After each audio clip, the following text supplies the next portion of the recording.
Good morning সবাইকে। সকাল সকাল আমি সবজি নিয়ে বসে গেছি। তার আগে আমার চাটা খাওয়া হয়ে গেছে, ব্রেকফাস্ট করাও হয়ে গেছে। তারপর আমি সবজি নিয়ে বসেছি, কি সবজি করা যেতে পারে, যেহেতু অনেক সবজি আনা হয়েছিল। তারপর ভাবলাম পাঁচমিশালি তরকারি করা যাক।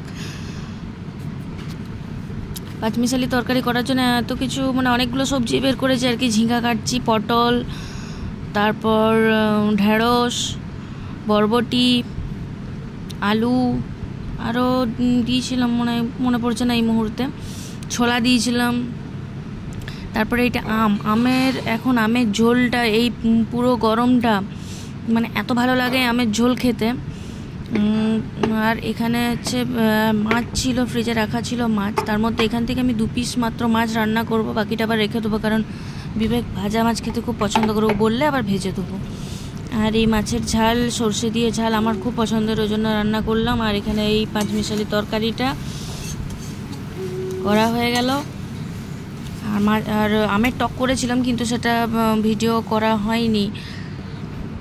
তারপর বেলা বাড়ছে দেখে সব বালতিতে জল ভরতে গেলাম, না দেখি জল গরম হয়ে গেছে, ট্যাঙ্কির জল গরম হয়ে গেছে। তারপর আবার ফ্রিজ থেকে বরফ বের করে জলগুলোতে দিয়ে রাখলাম, যাতে জলগুলো একটু ঠান্ডা হয়, নাহলে এই গরম জলে স্নান করা খুব কষ্টকর ব্যাপার।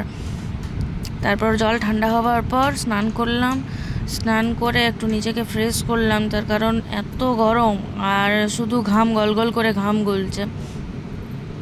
তারপর স্নান করে একটু চুল ছাড়িয়ে সিঁদুর পরে নিলাম। তখন বাজে মোটামুটি 1টা-1.5টা বাজে। আমি দেখছিলাম এখানে চশমাটা খুলে আমাকে কেমন লাগে, কারণ চশমা খোলা অবস্থায় আমি নিজেকে কখনো দেখি না। যে দেখছি চোখগুলো ছোট ছোট লাগছে আমার, নিজেকে কেমন দেখে হাসি পাচ্ছে।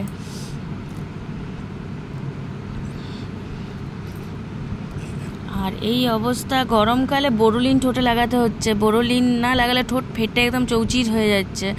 কি অবস্থা গরমকাল। তারপর আবার খেতে বসে গেলাম, তখন 1:30টার মতো বাজে। ওই যে মাছের সর্ষে দিয়ে ঝাল, পাঁচমিশালি পোস্ত আর এই আমের ঝোল, এই ছিল আমার সেদিনের দুপুরের খাবার।